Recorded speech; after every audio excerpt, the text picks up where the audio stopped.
Ant stalo turime keletą pultelių. Vienas iš jų yra IGV kubai pultelis. Ir buvo klausimas toks, ką dar gali valdyti tas pultelis. Kadangi pas mus tik 4 mygtukai ir 4 kanalai, tai čia daugiau negu 4 jis negali valdyti. Tai tiesiog dabar parodysim. O tai yra BFT. Matot, jis puikiai veikia.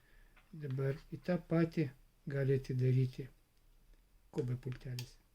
Ta pati atidaro. Tai reiškia jau atidaro BFT. Kaip matom, BFT yra sudėtingas pultelis turintis kintamą kodą. Toliau. Turime tokį pultelį NiceFloorS. Čia yra pultelis irgi kintamo kodo. Tai dabar pažiūrėsim čia. Spaudžiam mygtuką. Aišku, užsidegė lėdas ir čia parašė prietaisas, kad čia yra NiceFloorS, jo serijinį numerį, kodai ir taip toliau. Dar kartelį.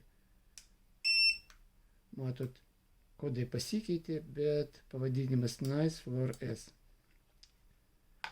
Dabar padėsim tą pultelį ir paspausim šitą mygtuką. Matome, tą patį valdo ir kubai pultelis. Irgi rašo NiceFloorS. Tai reiškia, pirmas yra BFT, o antras yra NiceFloorS. Pažiūrėsim trečią. Trečias pultelis yra Beninka to go, irgi iš kintamų kodų. Tai paspausim mygtuką. Matome, kad užsidegė lėdas. Tai yra pultelis prieštas. Ir prietaisas parašė Beninka arba Almatic. Dar kartelį paspausim. Parašė Beninka. Tai dabar paspausim trečią mygtuką.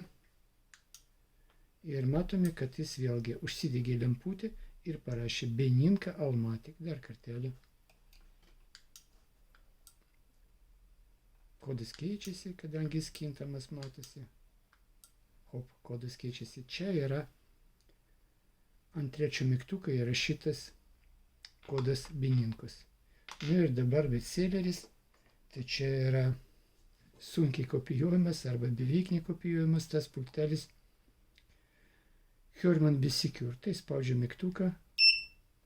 Matom, užsidegė lėdas. Dar kartą. Pultelis puikiai veikia. Ir dabar pažiūrėsim, kaip suveiks mūsų kubai pultelis. Ant ketvirto mygtuko. Tai reiškia, ant ketvirto mygtuko yra įrašytas kodas Hermano. Tai va, visi skirtingi pulteliai yra ant vieno pultelio. Ir noriu pabrėžti, čia nepaprasti pulteliai, ne paprastas, fiksuotas arba tai vadinamas pastovus kodas. Čia visi pulteliai su kintamu kodu. Taip, ant vieno pultelio gali būti daug visokiausių pultelių.